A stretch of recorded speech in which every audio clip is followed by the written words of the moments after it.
Hello students, welcome to my channel mind your exam. आज के इस प्लेसमेंट प्रिपरेशन की वीडियो में हम जो क्वेश्चन देखेंगे वो है union of two sorted arrays. अब यूनियन का क्या मतलब होता है कि अगर हमारे पास दो एरेज गिवन है, दो लिस्ट्स गिवन है, तो ऐसे एलिमेंट्स जो चाहे फर्स्ट लिस्ट में आ रहे हो या दूसरी लिस्ट में आ रहे हो या फिर दोनों में कॉमन हो, तो अगर कोई एलिमेंट दोनों में से एक लिस्ट या एरे में आता है तो हम उसे यूनियन या रिजल्ट में लिखेंगे। तो आइए समझते हैं कि क्या है ये क्वेश्चन, क्या इसका लॉजिक और इंट्यूशन होंगे। तीन डिफरेंट अप्रोचेस देखेंगे, पाइथन कोड भी देखेंगे और लास्ट में तीनों अप्रोचेस की स्पेस और टाइम कॉम्प्लेक्सिटी का कंपैरिजन भी करेंगे। तो लास्ट तक हमारे वीडियो के साथ बने रहिए ताकि आपको एक क्वेश्चन सॉल्व करने के लिए मल्टीपल अप्रोचेस पता हो और आप कोडिंग इंटरव्यू को क्रैक कर सके अच्छी तरीके से। तो आइए सबसे पहले समझते हैं कि यूनियन का क्या मतलब है। यूनियन का मतलब है कि अगर हमारे पास दो सॉर्टेड एरे गिवन है तो ऐसे रिजल्ट में वो सारे एलिमेंट्स आएंगे जो चाहे फर्स्ट एरे में अपीयर हो रहे हो या फिर सेकंड एरे में अपीयर हो रहे हो या फिर अगर दोनों में रिपीट भी हो रहे हो तो भी वो एक बार आउटपुट में आएंगे। तो हम देखते हैं पहले एरे में कौन कौन से यूनिक एलिमेंट्स हैं, 1, 2, 3, 4 और 5। तो हम इसे सबसे पहले आउटपुट में लिख देते हैं क्योंकि ये एलिमेंट्स तो आउटपुट में आएंगे ही आएंगे। ये फर्स्ट सॉर्टेड एरे में प्रेजेंट है। अब दूसरे एरे को चेक करना शुरू करते हैं। 2 प्रेजेंट है तो 2 आउटपुट में आना चाहिए, पर अगर कोई एलिमेंट रिपीट हो रहा है तो उसे हम एक ही बार लिखते हैं। 2 हमने ऑलरेडी लिख दिया है तो हम यहाँ पे output union of the array में दोबारा नहीं लिखेंगे। 3 भी ऑलरेडी प्रेजेंट है, हम इसे रिपीट नहीं करेंगे। यहाँ के दोनों 4 ऑलरेडी एक बार रिप्रेजेंट हो चुके हैं यूनियन वाले एरे में और 5 को भी हम लिख चुके हैं यूनियन वाले एरे में। तो अब हमें बेसिकली एक ऐसा एरे आउटपुट में मिला है जो बता रहा है कि ये सारे एलिमेंट्स ऐसे हैं जो या तो फर्स्ट एरे में अपीयर हो रहे हैं या फिर सेकेंड एरे में अपीयर हो रहे हैं या फिर कुछ एलिमेंट्स ऐसे भी हो सकते हैं जो दोनों में रिपीट हो रहे हो। ठीक है, अब अपनी पहली अप्रोच पे आते हैं। देखो, हमें बेसिकली यूनिकनेस मेंटेन करनी है आउटपुट में, जो भी हमारा यूनियन बनेगा, जो भी हमारा रिजल्ट होगा। तो उसके लिए सबसे अच्छा तरीका है एक हैश मैप यूज करना। हैश मैप क्या होता है? हैश मैप एक की वैल्यू पेयर के फॉर्म में एलिमेंट्स को स्टोर करता है, जिसे हम पाइथन में डिक्शनरी की तरह भी रिप्रेजेंट कर सकते हैं, क्रिएट कर सकते हैं।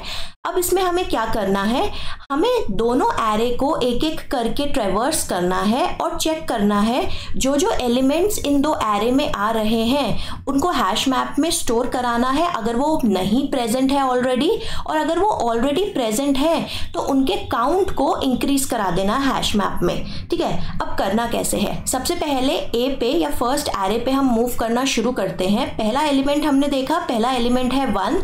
हमने चेक किया कि ये हैश मैप में प्रेजेंट है या नहीं। अभी हमारा हैश मैप एम्प्टी है तो हमने 1 को इंसर्ट किया और उसकी फ्रीक्वेंसी या कितने नंबर ऑफ टाइम्स वो आ चुका है उसको 1 कर दिया या 1 से इंक्रीज कर दिया। पहले 0 अज्यूम करा था हमने, सारे एलिमेंट्स 0 है या फिर जब एलिमेंट प्रेजेंट ही नहीं है तो उसकी फ्रीक्वेंसी और काउंट 0 है।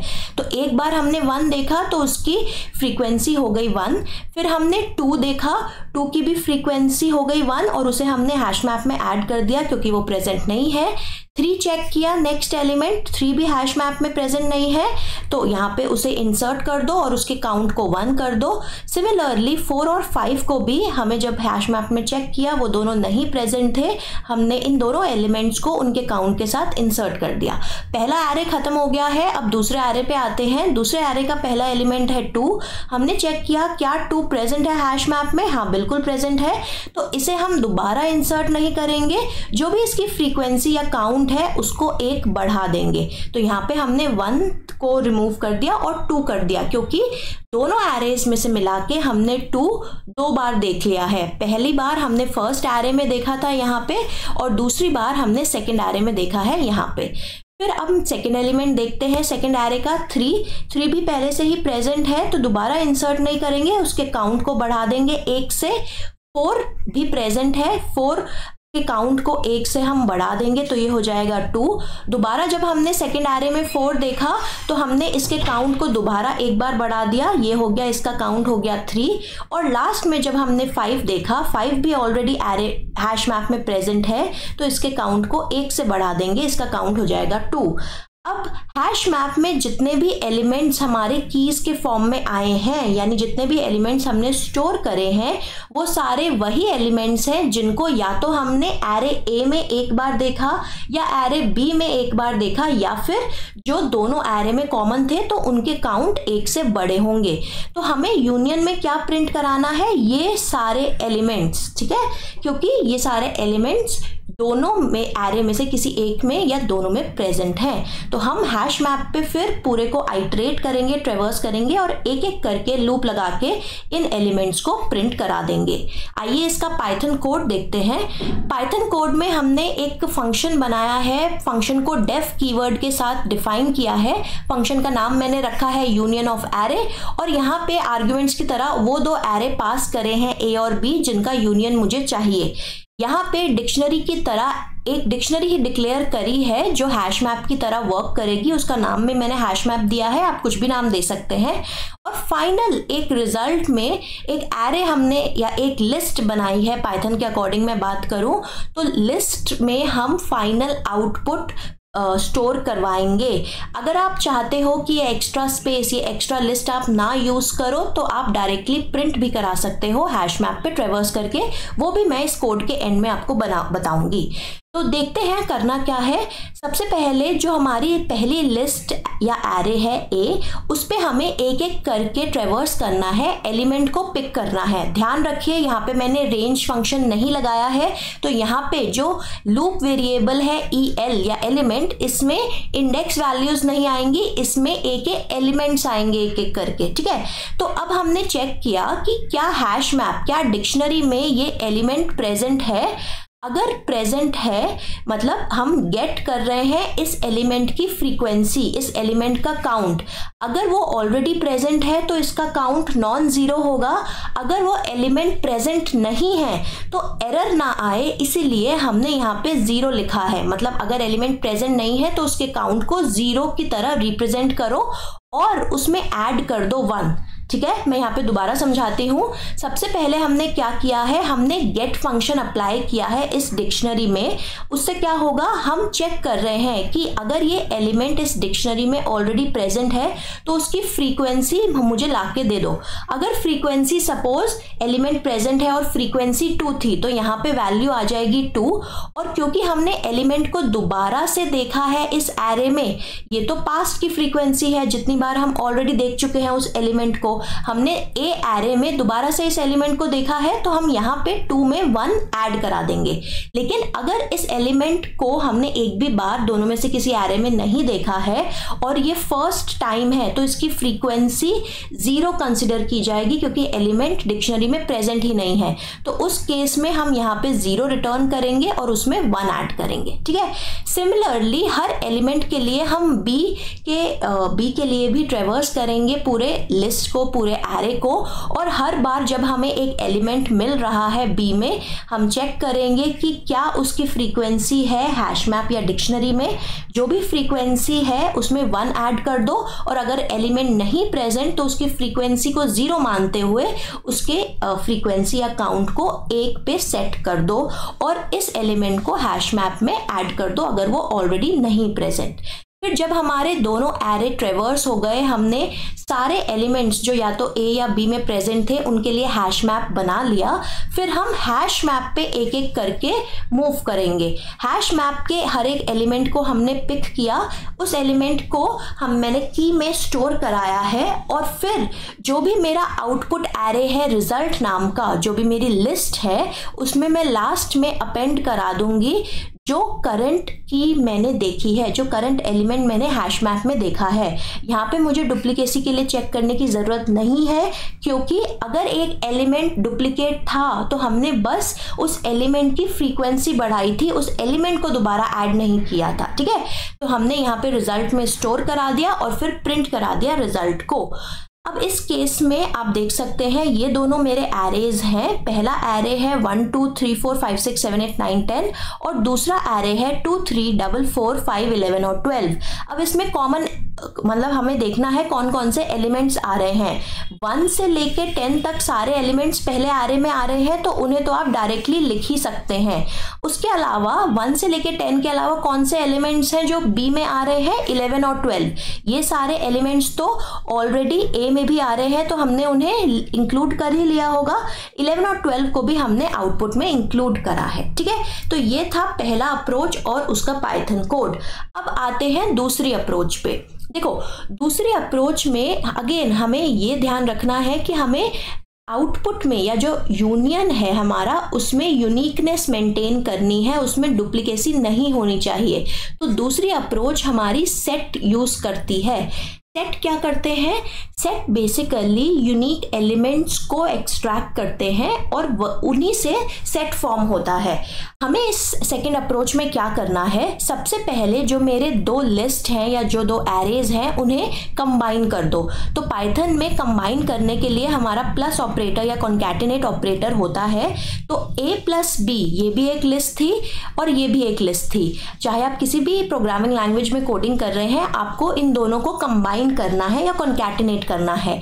इसको करने के बाद आपको जो a प्लस बी में, सपोज इस आउटपुट को मैं सेव करा रही हूँ एक थर्ड एरे में, थर्ड लिस्ट में, c नाम है जिसका, c में आपको a के एलिमेंट्स भी मिलेंगे और b के एलिमेंट्स भी मिलेंगे, लेकिन यहाँ पे रेपिटेशन होगी क्योंकि ए के सबसे पहले जब एलिमेंट्स आएंगे वो स्टोर हो जाएंगे सी में 1 2 3 4 5 और उसके बाद बी के सारे एलिमेंट्स इनके पीछे अपेंड हो जाएंगे या कॉन्कैटिनेट हो जाएंगे।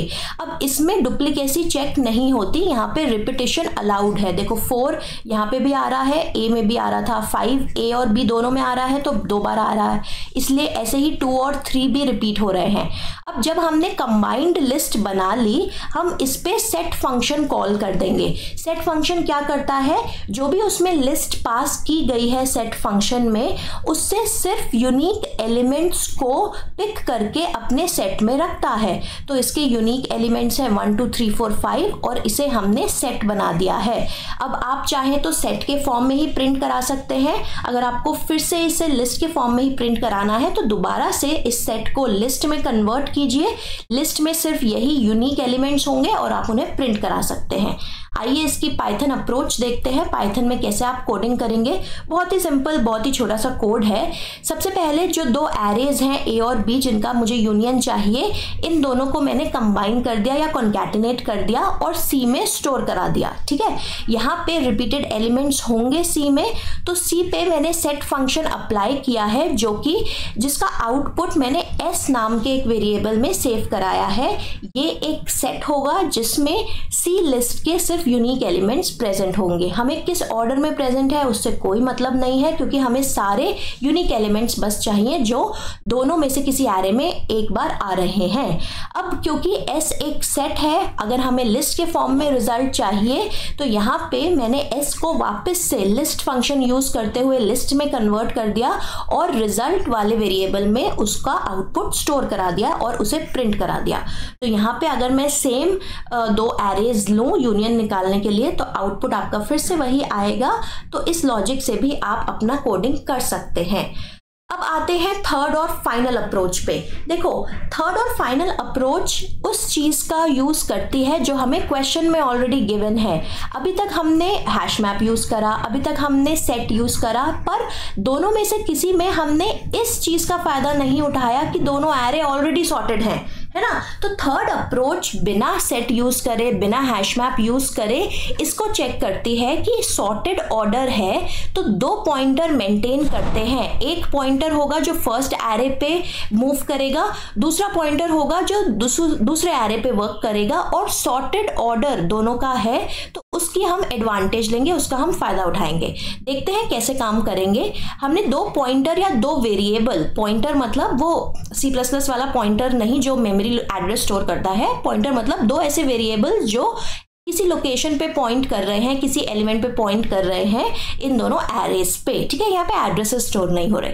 तो आई मेरा पहला वेरिएबल है जो पहले एरे के फर्स्ट या 0 इंडेक्स पे पॉइंट कर रहा है और जे दूसरे एरे के 0 इंडेक्स पे पॉइंट कर रहा है। यहाँ पे मैं दोनों ही एरेज के या दोनों ही लिस्ट के इंडेक्स वैल्यूज लिख लेती हूँ ताकि आई और जे की वैल्यूज जब चेंज हो तो आपको क्लियरली समझ में आए। तो हमें क्या करना है, हमें चेक करना है कि क्या जो भी एरे ऑफ आई है, यहाँ पे क्या मेरा पहला एरे का नाम है, यहाँ पे ए नाम है, तो मुझे चेक करना है कि ए ऑफ आई में जो एलिमेंट प्रेजेंट है क्या वो बी ऑफ जे में जो एलिमेंट प्रेजेंट है उससे छोटा है या उसके बराबर है। अगर हाँ तो हम चेक करेंगे कि क्या इस कॉमन एलिमेंट को हमने ऑलरेडी इंक्लूड कर दिया है या नहीं। देखो, अगर सपोज ए ऑफ आई यानी ये वाला एलिमेंट 1 छोटा है या बराबर है बी वाले इस एलिमेंट से, तो हमारा एक रिजल्टेंट एरे या रिजल्टेंट लिस्ट है, उसमें हम एलिमेंट्स को मेंटेन कर रहे हैं जो यूनियन में आएंगे। हम चेक करेंगे क्या ये या तो ये रिजल्टेंट लिस्ट अभी खाली है, इसमें कोई भी एलिमेंट नहीं आया है, तो जो भी हमने छोटा एलिमेंट अभी देखा है जो कि ए ऑफ आई है, हमारे केस में 1 है, लिस्ट आउटपुट लिस्ट अभी एम्प्टी है तो इसे डायरेक्टली रिजल्ट वाली लिस्ट में ऐड कर दो। अगर आउटपुट लिस्ट यानी जो यूनियन को रिप्रेजेंट कर रही है ये वाली लिस्ट एम्प्टी नहीं है तो चेक करो कि क्या जो भी इन दोनों में से छोटा एलिमेंट है क्या वो ऑलरेडी इस रिजल्ट लिस्ट में स्टोर हो चुका है। अगर हो चुका है तो उसे स्टोर नहीं करो क्योंकि हमें डुप्लीकेट्स नहीं चाहिए, ठीक है। तो हमने देखा ए ऑफ आई यानी 1 जो एलिमेंट है वो 2 से छोटा है और लिस्ट अभी तक आउटपुट लिस्ट हमारी एम्प्टी थी, रिजल्ट जिसका नाम है, तो हमने 1 को डायरेक्टली रिजल्ट वाली लिस्ट में अपेंड करा दिया या स्टोर करा दिया। और क्योंकि ए आई छोटा था तो हमने सिर्फ आई वाले पॉइंटर को इंक्रीज कराया है यहाँ पे, ठीक है। अब हमें क्या करना है कि अब देखना है कि 2 दोनों एलिमेंट्स को कंपेयर करना है, ये दोनों ही बराबर एलिमेंट्स हैं, दोनों बराबर एलिमेंट्स हैं तो हम इस पे आगे मूव कराएंगे। 2 भी ऑलरेडी स्टोर्ड नहीं है आउटपुट लिस्ट में और ए आई और बी जे दोनों बराबर हैं, तो इस केस में हम यहाँ पे 2 को सबसे पहले स्टोर करा देंगे और आई और जे को इंक्रीमेंट कराएंगे। सपोज यहाँ पे हमने देखो जो भी छोटा एलिमेंट होगा या अगर बराबर एलिमेंट है हम सिर्फ उस वाले पॉइंटर को इंक्रीमेंट करेंगे। यहाँ पे although A of I B of J के बराबर था तो भी हमने सिर्फ उस पॉइंटर को एक इंक्रीमेंट करना है जो कि पहले आ रहा है, यानी हम सिर्फ आई को इंक्रीमेंट करेंगे। अब हमने देखा क्या 3 छोटा है 2 से, नहीं, तो हम इस केस में कुछ नहीं करेंगे, हम आई को हम चेक करेंगे क्या ये वाला जो एलिमेंट है जो भी छोटा एलिमेंट है दोनों में से वो ऑलरेडी स्टोर हो चुका है। हाँ वो ऑलरेडी स्टोर हो चुका है रिजल्ट एरे में, तो अब हम जे वाला पॉइंटर आगे बढ़ाएंगे। तो जो भी एलिमेंट छोटा है उसके पॉइंटर को हम आगे बढ़ाएंगे रिजल्टिंग एरे को चेक करने के बाद। फिर हमारा आई पॉइंट कर रहा है 3 पे, जे पॉइंट भी कर रहा है 3 पे, हमने चेक किया दोनों एलिमेंट्स बराबर है, तो जैसे कि हमने लास्ट टाइम किया था सिर्फ आई को आगे बढ़ाया था और क्योंकि जे हमारा नहीं प्रेजेंट यानी हमारा 3 नहीं प्रेजेंट रिजल्टेंट एरे में, तो 3 को फाइनल आउटपुट रिजल्ट में अपेंड कर दो। अब हमारा आई पॉइंट कर रहा है एलिमेंट 4 पे, जे पॉइंट कर रहा है एलिमेंट 3 पे। इन दोनों में हमने कंपैरिजन किया, 4 और 3 में से 3 छोटा है और 3 ऑलरेडी इंसर्टेड है आउटपुट में, तो हम जे को इंक्रीज कर देंगे, 3 को रिजल्ट में दोबारा से ऐड नहीं करेंगे। अब आई और जे का कंपैरिजन हमने किया, दोनों ही 4 पे पॉइंट कर रहे हैं, 4 रिजल्ट में प्रेजेंट नहीं है तो 4 को आउटपुट में अपेंड कर देंगे और आई को इंक्रीमेंट करेंगे। आई अब 5 पे पॉइंट कर रहा है, जे के साथ जब इसका कंपैरिजन होगा तो जे छोटे वाले एलिमेंट पे पॉइंट कर रहा है, ठीक है। अब छोटे वाले एलिमेंट पे पॉइंट कर रहा है 4 पे, 4 ऑलरेडी प्रेजेंट है तो हम जे को यहाँ पे एक इंक्रीज कर देंगे। फिर से जे छोटे वाले एलिमेंट पे पॉइंट कर रहा है 4 और i पॉइंट कर रहा है 5 पे। यहाँ पे हम क्या करेंगे, j को फिर से इंक्रीमेंट कर देंगे, 4 को नहीं ऐड करेंगे हम यहाँ पे क्योंकि 4 ऑलरेडी एडेड है आउटपुट में। लास्ट वाले केस में 5 और 5 दोनों में प्रेजेंट है, दोनों एलिमेंट्स प्रेजेंट हैं दोनों एरेज में। i वाले एलिमेंट को हम यहाँ पे ऐड कर देंगे, i के पॉइंटर को 1 बढ़ा देंगे। i अब आउट ऑफ बाउंड चला गया यानी लिस्ट के बाहर चला गया, तो अब हमारा ये वाला एरे तो खत्म हो गया, लेकिन j अभी भी लास्ट एलिमेंट पे पॉइंट कर रहा है। तो जब तक किसी भी एक एरे में एलिमेंट्स रिमेनिंग हैं तो हम क्या करेंगे, हम उस एरे के सारे एलिमेंट्स को यहाँ पे चेक करेंगे कि प्रेजेंट है या नहीं और ऐड करते जाएंगे। क्योंकि 5 ऑलरेडी प्रेजेंट है तो हम यहाँ पे इसे भी j को इंक्रीज कर देंगे और 5 को आगे नहीं ऐड करेंगे। तो ये हमारा आउटपुट आ गया। अब इसका पाइथन कोड देखते हैं। पाइथन कोड थोड़ा सा लंबा इसलिए होगा क्योंकि यहाँ पे हमें दोनों लूप्स में कंपैरिजन करना है और अगर कोई भी एक एरे बच जाता है तो फिर उसे पूरा ट्रेवर्स करके उसके सारे एलिमेंट्स को विदाउट डुप्लीकेसी ऐड करना है रिजल्ट में। तो सबसे पहले हमने एक फंक्शन डिफाइन करा है जिसका नाम है यूनियन ऑफ एरे, जिसमें 2 हमने एरेज पास करे हैं या लिस्ट पास करी है जिसका हमें यूनियन फाइंड आउट करना है। सबसे पहले हमने 2 वेरिएबल्स मेंटेन करे हैं i और j, एक आउटपुट रिजल्ट एरे स्टोर करा है या फिर एक लिस्ट बनाई है जिसमें हमारा आउटपुट जो फाइनल यूनियन होगा दोनों एरेज का वो आएगा। अब हमने एक लूप चलाया है व्हाइल लूप। कब तक ये लूप चलेगा, जब तक दोनों एरेज में एलिमेंट्स प्रेजेंट हैं। अगर ये एंड कंडीशन फॉल्स हो जाती है, मतलब किसी भी एक एरे में कोई एलिमेंट खत्म हो जाते हैं, तो फिर हम इस लूप से बाहर आ जाएंगे। जब तक दोनों एरेज में एलिमेंट्स प्रेजेंट है हम ये चेक करेंगे क्या पहले एरे का एलिमेंट दूसरे एरे के एलिमेंट से छोटा या बराबर है। हाँ, बराबर है या छोटा है तो उस केस में क्या करना है, रिजल्ट वाला जो एरे है उसकी लेंथ चेक करनी है। या तो अगर वो एम्प्टी है तो डायरेक्टली रिजल्ट में छोटे वाले एलिमेंट को अपेंड करा दो, या फिर अगर वो एम्प्टी नहीं है तो सिर्फ उसका लास्ट एलिमेंट चेक करो। देखो यहाँ पे हमारी सॉर्टिंग काम आ रही है क्योंकि हम पूरी रिजल्ट वाली लिस्ट को नहीं चेक कर रहे कि कौन कौन से एलिमेंट्स आ गए, हमें सिर्फ लास्ट एलिमेंट जो रिजल्ट में स्टोर कराया था उससे चेक करना है। क्यों? क्योंकि अगर एरे ऑफ i मतलब a और b जो 2 एरेज हैं उनमें कोई एक एलिमेंट अभी हम देख रहे हैं तो वो उन सारे एलिमेंट के बराबर या बड़ा होगा जो कि ऑलरेडी हम a और b में देख चुके हैं, है ना। अगर सपोज मेरा एक ये एरे है a, इसमें मैं 4 एलिमेंट्स देख चुकी हूँ और करेंटली ये पर्टिकुलर एलिमेंट मैं देख रही हूँ, तो ये एलिमेंट या तो इन दोनों एलिमेंट्स के बराबर होगा या इनसे बड़ा होगा क्योंकि a सॉर्टेड ऑर्डर में प्रेजेंट है। तो अगर ये दोनों एलिमेंट्स फाइनल आउटपुट रिजल्ट वाले एरे में स्टोर हुए हैं तो मुझे, अगर ये वाला एलिमेंट इन दोनों के बराबर है तो मुझे रिजल्ट वाले एरे में सिर्फ लास्ट एलिमेंट चेक करना है। क्यों? क्योंकि अगर ये जो एलिमेंट मैं अभी करेंटली देख रही हूँ ये इसके बराबर है तो डुप्लीकेसी मुझे यहाँ पे लास्ट एलिमेंट चेक करने पे ही मिल जाएगी। और अगर इससे बड़ा है तो मुझे पता लग जाएगा कि लास्ट एलिमेंट जो स्टोर किया था वो डिस्टिंक्ट है इस वाले पर्टिकुलर एलिमेंट से, तो यहाँ पे भी मैं अपना एक ही कंपैरिजन में डिसीजन ले पाऊंगी। ठीक है, तो हमने चेक किया कि ये जो भी छोटा एलिमेंट मुझे मिला है वो रिजल्टिंग एरे में नहीं प्रेजेंट, तो उसे रिजल्ट एरे में अपेंड करा दो और i वाले पॉइंटर को इंक्रीज कर दो। अगर सपोज ये कंडीशन फॉल्स होती है यानी जो पहले एरे में हमें एलिमेंट मिला है वो बड़ा है दूसरे वाले एरे के एलिमेंट से, तो हम चेक करेंगे फिर से कि अगर रिजल्ट जो आउटपुट एरे है वो एम्प्टी है तो डायरेक्टली छोटे वाले एलिमेंट को यानी दूसरे एरे के एलिमेंट को अपेंड करा दो।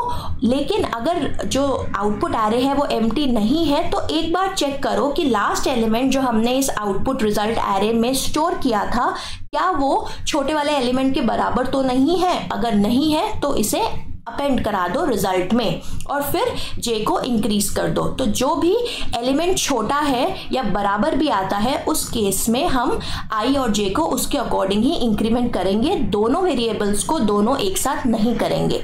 अब जब हम इस लूप से बाहर आ जाएंगे, इस लूप से हम कब बाहर आएंगे? पहले लूप से, जब हमारे किसी एक एरे में एलिमेंट खत्म हो जाते हैं, या फिर दोनों एरे में भी एलिमेंट खत्म हो सकते हैं, ठीक है। तो उसमें हम चेक करेंगे क्या हमारा पहले एरे में कोई एलिमेंट रिमेनिंग है।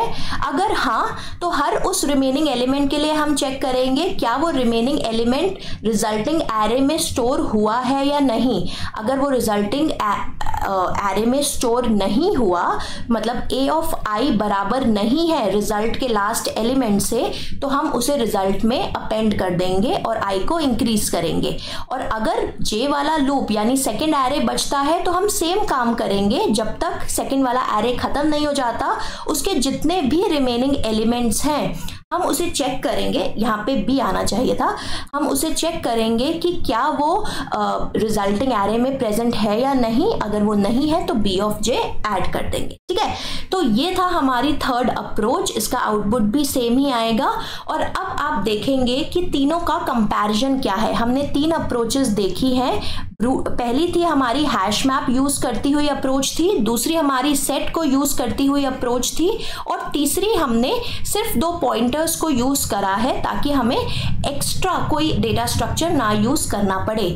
तो पहले अप्रोच में हम एक हैश मैप बना रहे हैं। देखो, हैश मैप में हम कितने एलिमेंट्स इंसर्ट कर रहे हैं।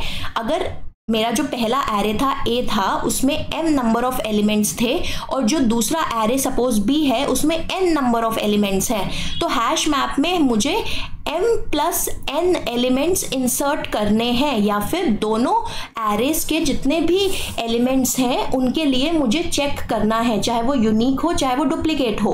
और एक बार हैश मैप में इंसर्ट करने के लिए मुझे कितना टाइम लगता है? log ऑफ n, यानी जितने भी नंबर ऑफ एलिमेंट्स हैं। तो अगर मेरे पास m प्लस n एलिमेंट्स हैं तो मुझे कितना टाइम लगेगा? log of m plus n, और ये मुझे सारे m प्लस n एलिमेंट्स के लिए करना है, तो m plus n multiplied bye log of m plus n। और इस केस में हमारी स्पेस कॉम्प्लेक्सिटी क्या यूज हो रही थी? क्योंकि हमें हैश मैप यूज कर रहे हैं जिसमें हमें कितना एक्स्ट्रा स्पेस चाहिए? हमें total m plus n elements के लिए तो स्पेस चाहिए ही, प्लस उनके जो कॉरस्पॉन्डिंग काउंट है उसके लिए भी स्पेस चाहिए। तो order of 2 into m plus n, जो कि अप्रोक्सीमेटली m प्लस n के टर्म्स में ही आएगा। तो इसे हम लिख सकते हैं m प्लस n, यानी जितने एलिमेंट्स हैं उसके टर्म्स में ही हमें एक्स्ट्रा स्पेस चाहिए होगा। अब सेकेंड अप्रोच पे आते हैं। सेकेंड अप्रोच में मैं कंबाइन कर रही हूँ दो लिस्ट को।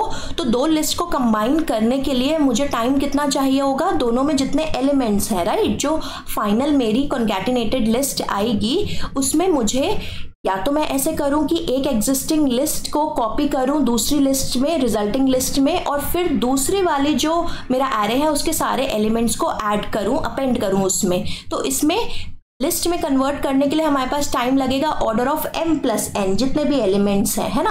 और फिर सेट बनाने में मुझे कितना टाइम लगेगा?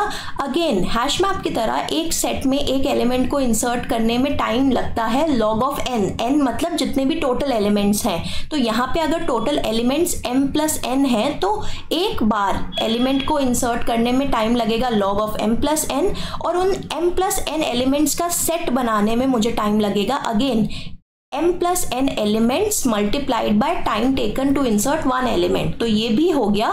इन दोनों को जब हम ऐड करेंगे या इसका ऑर्डर ऑफ टाइम देखेंगे तो ये वाली वैल्यू तो छोटी है, तो इसके टर्म्स में ही हमारा टाइम आएगा। तो ये मेरा टाइम हो जाएगा order of m plus n multiplied by log of m plus n, similar to है फर्स्ट अप्रोच, ठीक है। तो दोनों में डेटा स्ट्रक्चर डिफरेंट है, पर सेकेंड वाली अप्रोच में कोड थोड़ा छोटा था और कॉन्सेप्ट थोड़ा इजियर था। अब इसका स्पेस कॉम्प्लेक्सिटी देख लेते हैं। स्पेस कॉम्प्लेक्सिटी में देखो, हमने सबसे पहले एक कॉन्कैटिनेटेड लिस्ट बनाई जिसमें एलिमेंट हमने m प्लस n स्टोर करे, और फिर हमने एक सेट बनाने के लिए भी एक्स्ट्रा स्पेस यूज करा। अगर दोनों लिस्ट में यूनिक एलिमेंट्स हैं जो दोनों में रिपीट नहीं हो रहे, तो सेट भी हमें किस साइज का चाहिए होगा? m प्लस n, जितने यूनिक एलिमेंट्स हैं। तो यहाँ पे भी एक्स्ट्रा स्पेस जितना हमने लिया है वो है order of m plus n। अब थर्ड अप्रोच पे आते हैं। थर्ड अप्रोच में हमने लूप लगाए हैं। लूप हमारे दोनों एरेज पे मूव कर रहे हैं, यानी पहले वाले एरे पे ऑर्डर ऑफ m में मतलब पहले वाले एरे पे जब मूव करेंगे तो कितने एलिमेंट्स ट्रेवर्स होंगे m, और सेकंड वाले एरे में जब हम मूव करेंगे तो n एलिमेंट्स ट्रेवर्स होंगे। और उसके बाद अगर कोई रिमेनिंग एलिमेंट है तो उस केस में कोई भी एक एरे मूव होगा, मतलब कोई भी एक एरे ट्रेवर्स होगा, तो ऑर्डर ऑफ m या फिर ऑर्डर ऑफ n। तो यहाँ पे हमने देखा कि हमारा मैक्सिमम टाइम कितना आ रहा है, order of m plus n, ठीक है, क्योंकि यहाँ पे हमें दोनों एरेज पे मूव कराना है। अब इसकी स्पेस कॉम्प्लेक्सिटी देख लेते हैं। यहाँ पे अगर आप एक एक्स्ट्रा यूनियन एरे बना रहे हैं, जैसे हमने रिजल्ट एरे बनाया है या रिजल्ट की लिस्ट बनाई है, उसमें सारे एलिमेंट्स को स्टोर कराएंगे तो आपका स्पेस एक्स्ट्रा जो यूज होगा वो होगा m प्लस n। पर आप ये भी कर सकते हैं कि आप लिस्ट में ना स्टोर कराएं और डायरेक्टली प्रिंट कर दें, तो उस केस में आपका कांस्टेंट स्पेस यूज होगा। तो ये थी आपकी 3 approaches union of 2 sorted array को फाइंड आउट करने के लिए, टाइम और स्पेस कॉम्प्लेक्सिटी को फाइंड आउट करने के लिए। अगर आपको ये 3 अप्रोचेस इंटरेस्टिंग लगी हो, ये समझ आई हो, आपको पाइथन कोड से आपने कुछ सीखा हो और टाइम और स्पेस कॉम्प्लेक्सिटी समझ आई हो, तो प्लीज हमारी इस वीडियो को लाइक कीजिए, फ्रेंड्स के साथ शेयर कीजिए, सब्सक्राइब कीजिए हमारे चैनल को और कमेंट करके हमें बताइए कि क्या आपने सीखा इस वीडियो से। आपके कमेंट्स हमें हमारा कॉन्फिडेंस बूस्ट करने में हेल्प करते हैं और हमें खुशी होती है जब हमें पता लगता है कि हमारी वीडियोस आपके काम आ रही हैं। तो अभी तक के लिए इतना ही। नेक्स्ट वीडियो में जब तक मिलते हैं तब तक के लिए माइंड योर एग्जाम।